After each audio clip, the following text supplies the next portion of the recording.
Hey everyone, taking a break at work and just still kind of shocked that Trump won and trying to put my finger on the pulse of why that happened. And I know for me it was the media bias. I feel that really didn't prepare me for this as a possibility. You know, um, I didn't see Trump's following or Trump supporters as being as large as they were. And maybe that suppressed some of the vote in that people felt like Hillary was a shoo-in. She was 3 points ahead on average going into the election, and people just decided they didn't have to come out and vote. Maybe people didn't come out and vote. Could be, but in the past couple days, I've seen a whole bunch of different theories. And I tried to do a Twitter poll to see how my friends maybe thought all of this came about. And all the four things I had on my poll were Hillary's establishment was the reason why Trump won. Hashtag should have been Bernie was the reason why Trump won. WikiLeaks, and there were only four things that I could put on that thing, but like the number of reasons I've seen people say in all of the things I've seen are just so varied that I don't feel like my poll could have done justice to any of this.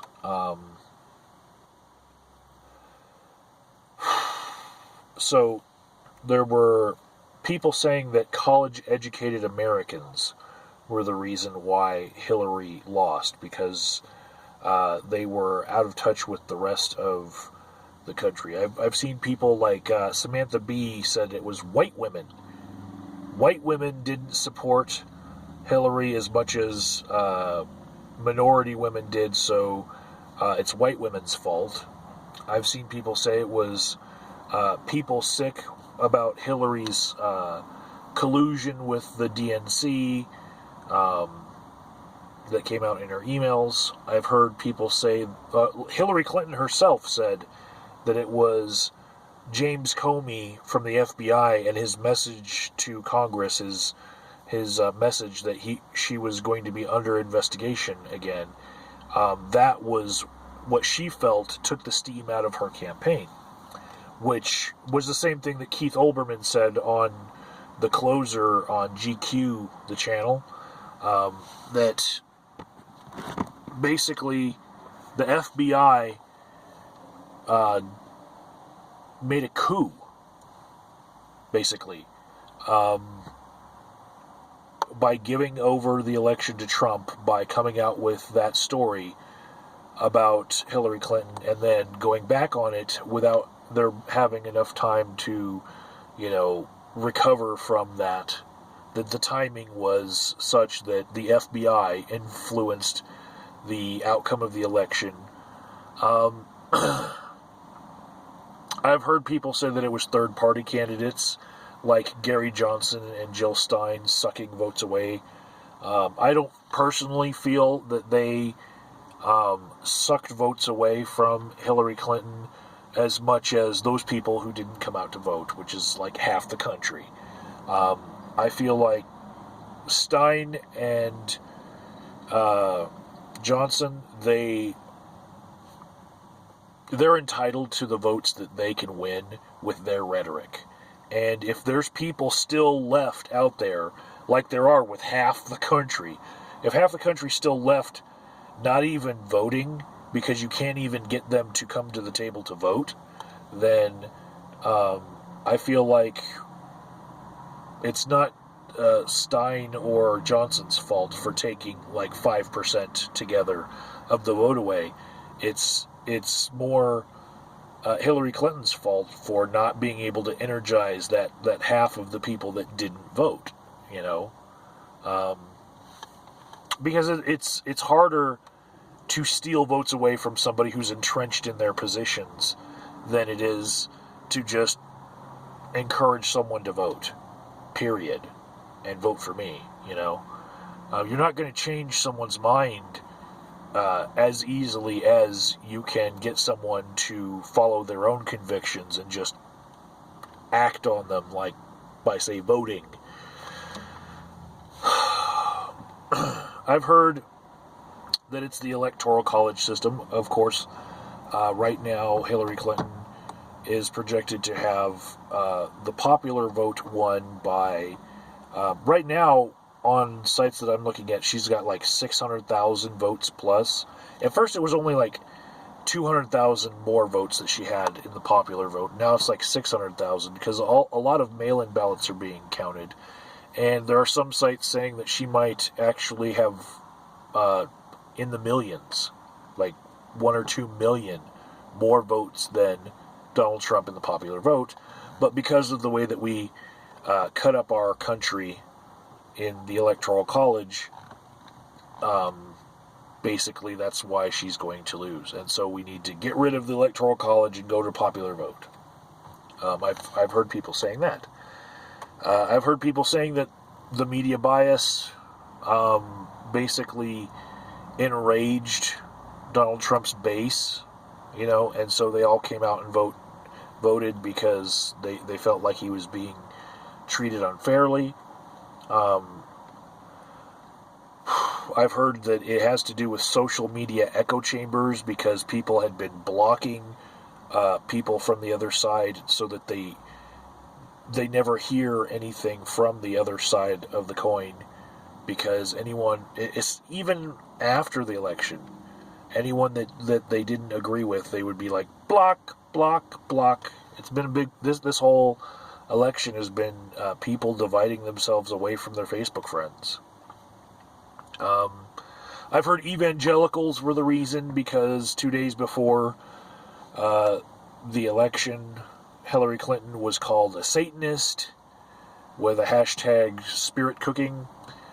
I've heard James O'Keefe timed his release of his videos to affect the election enough that people thought that there was a lot of shady shit going down with Hillary. I've heard WikiLeaks continuously putting the word emails into our minds about Hillary Clinton and releasing emails after emails in such a controlled way to keep that associated with her was the reason.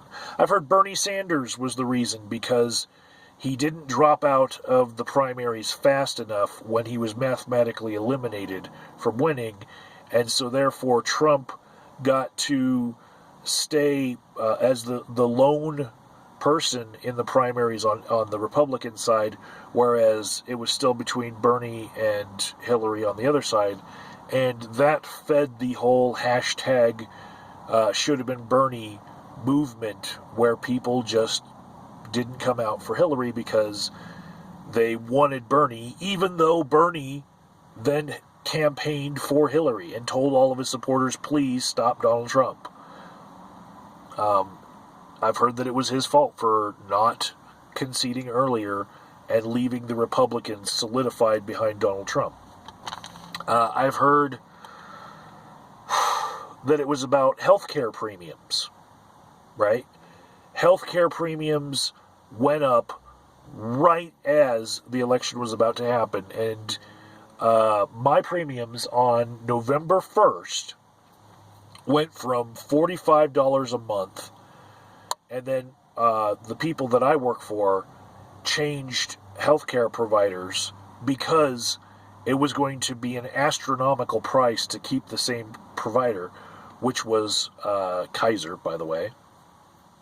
And Kaiser, they suck, really. I've had a whole bunch of horrible experiences with them. They are seen in my area as being the cheapest healthcare. And now we've had to go to a different healthcare system because apparently Kaiser isn't cheap enough. And so even going through the process of shopping for a different company, my company that I work for is now offering a different insurance at twice the amount that we were paying for Kaiser. So Kaiser must have been even more than that. But I went from about $45 a month to about $79 as a single guy with nobody else connected to my healthcare right now. So I can see how that would have affected a lot of people in thinking that Obamacare had caused their healthcare premiums to soar. And it happened right before the election. The timing of it wasn't something that was planned. I mean, the open enrollment times for healthcare just happened to line up with November. And that's when the election is. So right before the election, there was no way for Hillary to avoid this. A whole bunch of people saw that they were going to have to be spending hundreds of more dollars a year on their health insurance. And the last one I'm going to talk about is the one that I feel has the most weight behind it in all of these reasons was Rust Belt jobs. That Hillary Clinton did not have a jobs plan that resonated with the people of the Rust Belt, especially in Ohio and Kentucky and Philadelphia and all of the places where these were battleground states, and they quickly, on election night, just cinched it for Donald Trump. And Michigan and all of these places where they used to have industry and they don't have industry anymore, and they saw Hillary as being wishy-washy on TPP and trade agreements, and they associated her with NAFTA because that's what her husband signed, and they thought that she was the reason why all that industry was lost, and so they voted for Trump, or they didn't vote at all, and Trump supporters still came out in the same numbers.